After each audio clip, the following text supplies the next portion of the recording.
So day 3 was the first studio day, so it was the first working day. That morning everybody was tired, everybody was sluggish, because obviously the nights before we're getting late, you know, we're just enjoying ourselves, whatever. So everybody was tired and just feeling sluggish and all this kind of stuff. So this was the day we did the workshop with Marcelo De Dois, and the first day we had to kind of like record our demos before our official recordings. So we got to the location where we were having the workshop, and Marcelo De Dois was there already. They introduced us, they told us who he is, Grammy Award winning artist. So I was just like, okay, cool, this is interesting. I never knew who he was though, you know, and he's telling us his story, you know, his come up story about how different the industry was from how it is now, and you know, all that kind of stuff.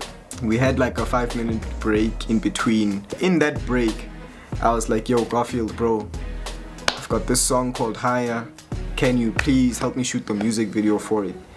Upstairs is such a dope location. He's like, okay, cool. We went up and then we started shooting for Higher. Footage came out dope, and the lady actually had to call us back down because we were taking long apparently. So the lady had to call us back down, like, guys, calm down. But luckily I'd already gotten all the footage that I needed for the video. Shot for Higher, and then went to studio. And we got into studio, we were put into our groups, and in my group it was John V, Prudu Ramses, Lux, and me. So it was the 4 of us, and then our producer Rico. We get into our studio and we start working on the song. So the producer literally wrote something up like in 5 minutes.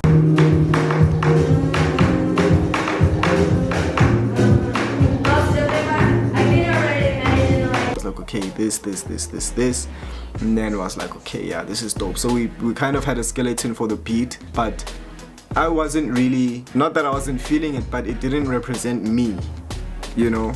The song is supposed to represent everyone, but I felt like it didn't have that aspect that represented me, because it had like a very house vibe to it. Obviously, as an SA hip-hop artist, and remember, as the youngest South African hip-hop artist to represent SA hip-hop in a different country, I have to go there and represent hip-hop. So I told the producer, I'm like, it's dope and everything, but for my part, bro, we're gonna need a hip-hop element to it, you know. So he was like, okay, cool, and he plays this piano that goes boom, boom. I was like, okay, boom, boom. I was like, okay, boom.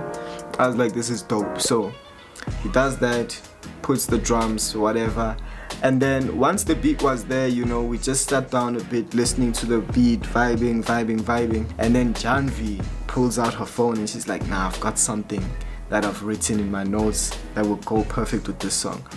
And she starts, Jana do so, toda jimal faz de guaso.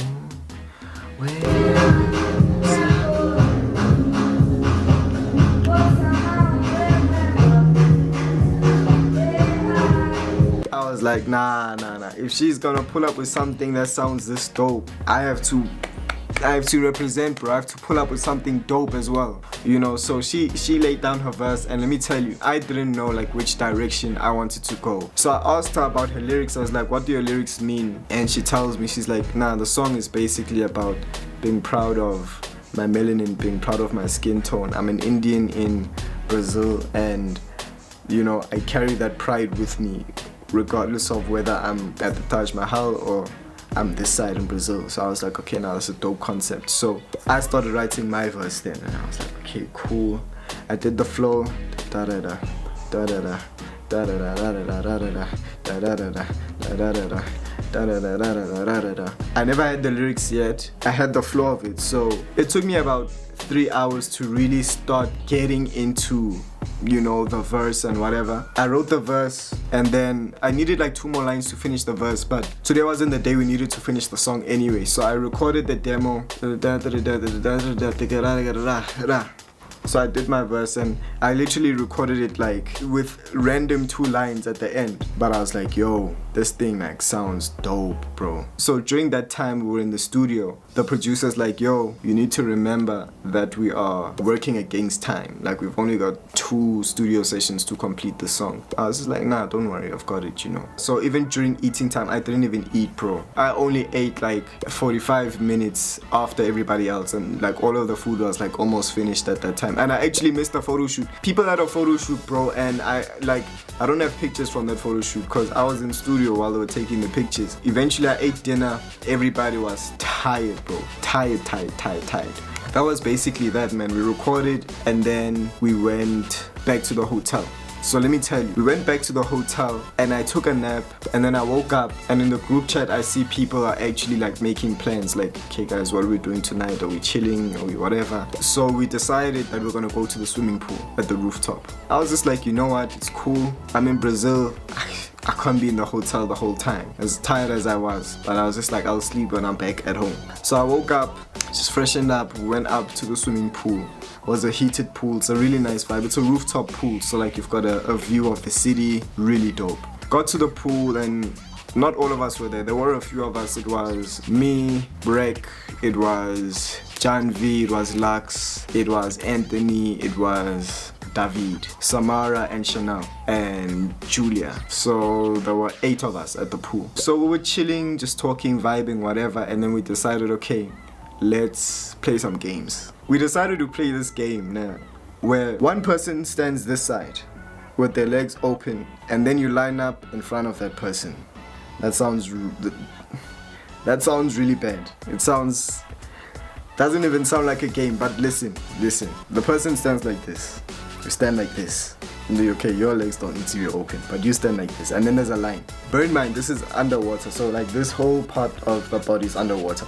So now what you have to do is you have to swim underneath this person and then you stand behind. And when I say underneath, you need to swim in between their legs and then you emerge on the other side and then you stand behind them.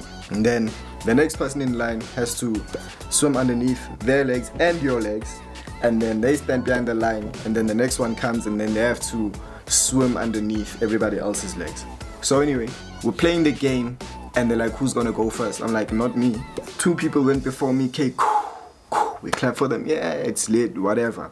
Now it's my turn. So I'm like, it's too easy, bro. The stuff is too easy. There were about 4 of them. I needed to swim under 4 people's legs. I swim, I go under. Bro, I didn't touch anyone. In my mind, I'm going straight under, like it's a flawless delivery for me. I go under and then I emerge.